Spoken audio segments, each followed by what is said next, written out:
Muy buenos días, hoy con mi compañero Joel Guzmán les vamos a exponer acerca de la literatura francesa. Bueno, como primer punto tenemos géneros literarios, obras y autores de la literatura francesa. En esta, como el primer género literario, tenemos la ficción, que en ella aparece el Cantar de Roldán, que no tiene que su, que su autor es anónimo. En esta nos narra legendariamente los hechos de la batalla que suceden en Roncesvalles. Como segundo punto tenemos no ficción, que sería la obra de ensayos que en 1571, tras sufrir un accidente montando a caballo, Michel Montaigne abandona su posición como magistrado de Burdeos para registrarse a su castillo y empezar a escribir para empezar a escribir. Y pues ese sería el inicio de la obra. Eh, También tenemos en el género de la poesía Les Contemplations, que es una colección de poemas escrita por el autor que sería Víctor Hugo, publicada en 1856. Esta está compuesta por 158 poemas recogidos en 6 libros. Como cuarta y última tenemos el teatro, que en esta vendría la obra que se llama Esperando a God.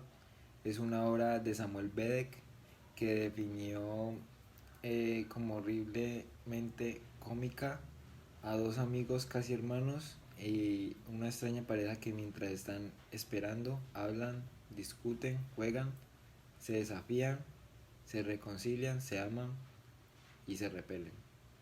Bueno, ahora por consiguiente les voy a exponer acerca de las características y los conceptos de la literatura francesa. Bueno, en los conceptos encontramos que la literatura francesa se refiere a la literatura escrita en francés por ciudadanos franceses y forman parte de la literatura francófona. Pues esta última incluye toda la literatura en francés realizada por ciudadanos tanto de Francia como de otros países, en los cuales vienen incluidos Bélgica, Suiza, Canadá o de las antiguas colonias francesas.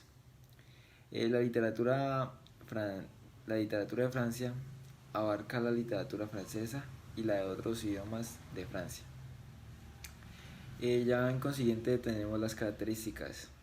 La literatura francesa se caracteriza por su amplio repertorio de obras, su adhesión a los movimientos y corrientes literarias europeas de diversas épocas y por la particular conmoción en los mismos géneros narrativos que estos dan cuenta de la fusión cultural entre los pueblos germánicos, los pueblos celtas y también los de la cultura romana. Y ya ahí vendrían siendo las características y los conceptos.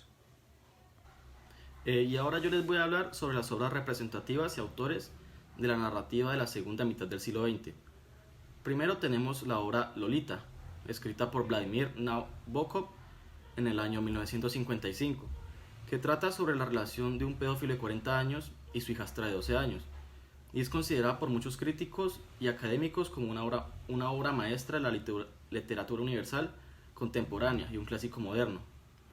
Luego está la obra El Gran Gatsby, escrita por Francis Scott Fitzgerald en el año 1925, y trata de un grupo de personajes que viven en la ciudad ficticia que creó Francis Scott llamada West Egg, en la próspera de Long Island, en el verano de 1922. Y existe la controversia de que Francis Scott no es el autor original de la obra y fue acusado varias veces de plagio por la novelista Zelda Sayre. Y por último tenemos la obra Ulises, escrita por James Joyce en el año 1922. Y su tema principal es la búsqueda simbólica de un hijo por parte de Bloom a la conciencia emergente de Deleuze de dedicarse a la escritura. Ahora les voy a hablar de los conceptos de la narrativa de la segunda mitad del siglo XX. La literatura de la segunda mitad del siglo XX dio lugar a muchos géneros literarios, así como temas para estos. Por otra parte, nacieron nuevos autores que después se conocerían por sus obras más exitosas. Sus personajes poseen un altísimo espíritu crítico hacia el entorno político y hacia el régimen comunista, y utilizan esta novela como vehículo fundamental de expresión. Ahora les voy a hablar de las características de la narrativa de la segunda mitad del siglo XX. Sus características son más que todo de posguerra, el reflejo amargo de la vida cotidiana, su enfoque desde la angustia existencial, con temas como la soledad, la inadaptación, la frustración, la muerte, la abundancia de personajes marginales y desarraigados o desorientados y angustiados. Las obras representativas y autores del teatro del absurdo. Primero tenemos La cantante calva. Fue la primera obra dramática escrita por Eugene Ionesco en el año 1950. Esta obra es una crítica a la cotidianidad, a la falta de comunicación de unos personajes que son prácticamente incapaces de relacionarse con efectividad. Y por último tenemos la obra Esperando a Godot, escrita por Samuel Godot en el año 1953.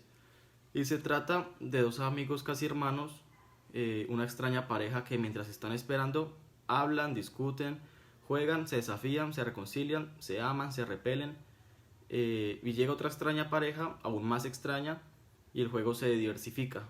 Y Godot no llega, pero llega su emisario. Bueno, como por último punto, el teatro del absurdo, en los conceptos y características tenemos que tenía unos fuertes rasgos existencialistas.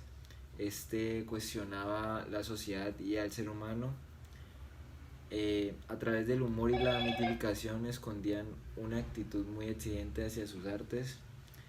También la incoherencia, el disparate y lo ilógico son rasgos muy representativos de estas obras en común. Las características podemos encontrar de que las tramas que tienen estas obras carecen de mucho significado, algunas más que otras.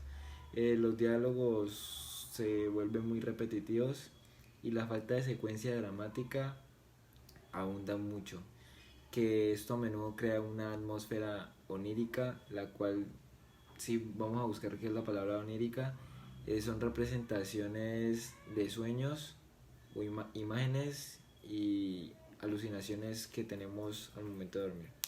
Y eso sería todo. Muchas gracias.